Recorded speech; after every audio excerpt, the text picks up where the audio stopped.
there, welcome to the I Ching Cafe. My name is Belinda Dowston and it is wonderful you are here with me for our weekly I Ching forecast for the week commencing the 24th of November 2025. Remember, we are heading towards the end of November, which means that second hexagram, right, hexagram 24, the return, the turning back to better times, the return of light into a situation of darkness, that is building up energy for this last few days of November. So reach out and work with the return energy as we are all bears emerging out of the cave. So last week we had hexagram 52, keeping still and learning how to meditate, be calm, be focused and stabilized, right? At rest, not rushing out to do things. Interesting, two changing lines. That first one is watching out for the forced stillness in the lower back and the sacrum, blocking energy from the heart, building up that toxic fume, and working with some good energy related to being in our stillness, being focused and calm and in our center. I must tell you that by Tuesday of this past week, I had an old lower back injury flare up out of nowhere. And I was like, oh, this changing line, the lower back, the locked energy, and had to rest for a little bit to sort that back out. So I was completely immersed in that changing line this week. So for you, if there's anything that came up for you in working with the I Ching over the past week, flowing into your life, please do share a comment. Okay, so let's get into this week's I Ching energy. What is the I Ching asking us to pay attention to this week? More than all the other things that are going on for us in our lives. And as always, you trust your own life, trust your own understanding of yourself and what you're needing, as opposed to, well, the weekly was this, so therefore I must be this. Trust your own life. This is something that we all share. A metaphor, a story, a journey of growth that we can all tap into this week and work towards. This week we have a locked hexagram, all right? That means no changing lines, right? No second hexagram. We are doubling down on a particular energy this week. And it is hexagram 59, dispersing. Okay. You look at the structure of the hexagram, we have wind, wood on top and water underneath, right? What this creates is a symbol, is the warm wind blowing across the frozen water, right? The frozen river, frozen landscape. And this hexagram brings to mind this idea of releasing what is stuck, dispersing the energy, all right? The wind melting and thawing and releasing and bringing to the surface the things that got locked up and slowly melting, okay, melting and being released from the things that are locked up, right? Now, these things that are being released will depend entirely on you, your life and what you're going through. Are there particular belief systems, right? Illusions, delusions, right, that are locked, right? And we all have those. And if we dig deep enough, we all have these belief systems that are not of the highest and the best. Maybe at one point in time they were useful, they were helping us to survive or to preserve our sanity, whatever it might be. We all have these things where we have a belief system and it's locked, okay? And what this energy does this week is it helps us to bring in an uncovering, a releasing, an unraveling, a dispersing, and kind of blowing out the toxicity that is locked in those belief systems. So if you have a eureka this week or something suddenly comes to your mind, maybe even in a dream state, okay, things that are locked, pay attention to your dreams over the next few days. See what comes. Where do you have those dreams where you're trying to hunt for something? You're trying to hunt for something and you can't find it anywhere.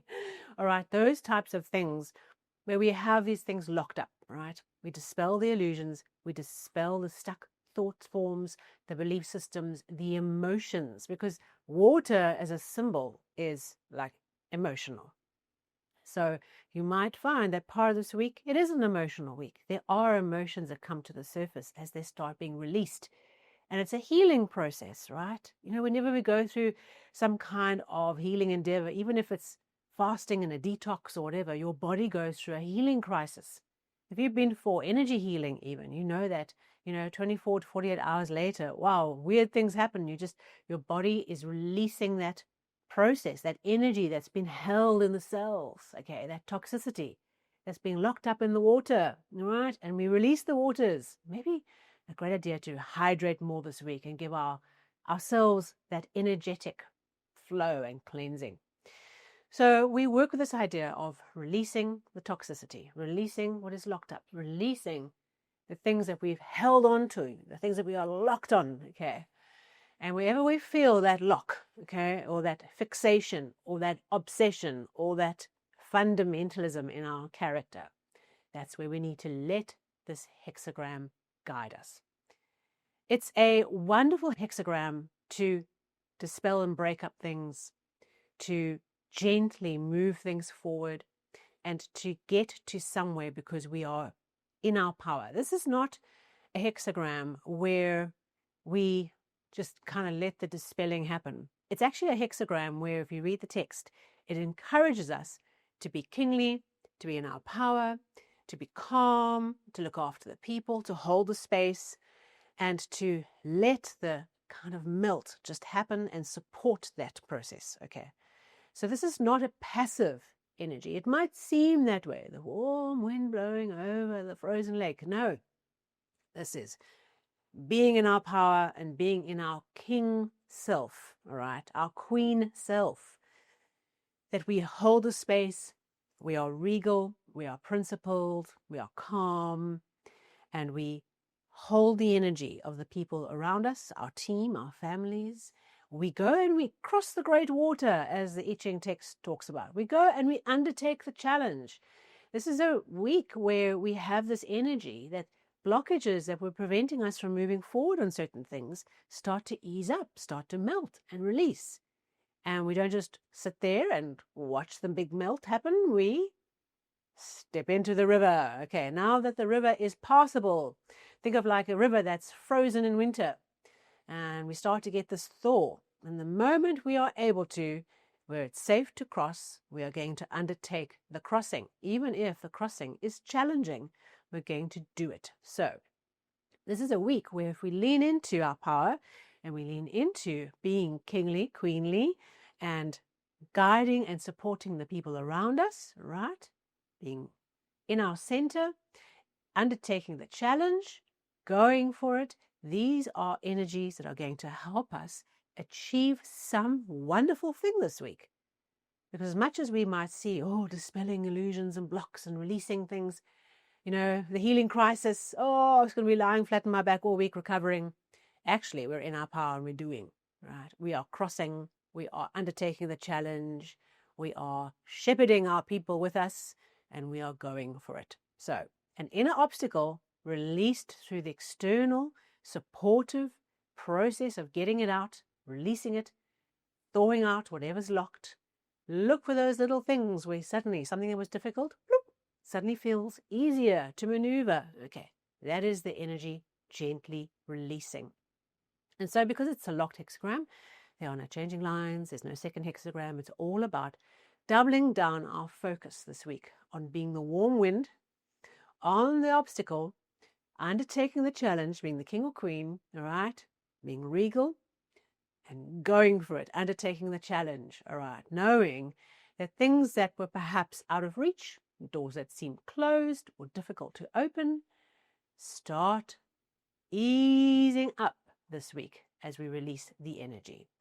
And of course, as we round out the end of November, we fulfill that hexagram 24, the return energy of the bear coming out of the cave. There's a very similar energy in a way to this dispersing, maybe the last little blocks to us emerging out of a very difficult time, back into the light, back into a new cycle, back into the world after having been in retreat. There's this wonderful opportunity to complete November's energy with this wonderful dispersing, releasing, clearing, cleansing, detoxifying energy we have this week. Thank you so much for being here with me.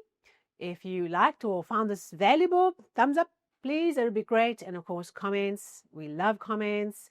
And if you are new to the channel, please do subscribe, hit the bell, hit the follow button on the podcast, and I'll see you again very soon for our December overview. The end of the year is upon us indeed.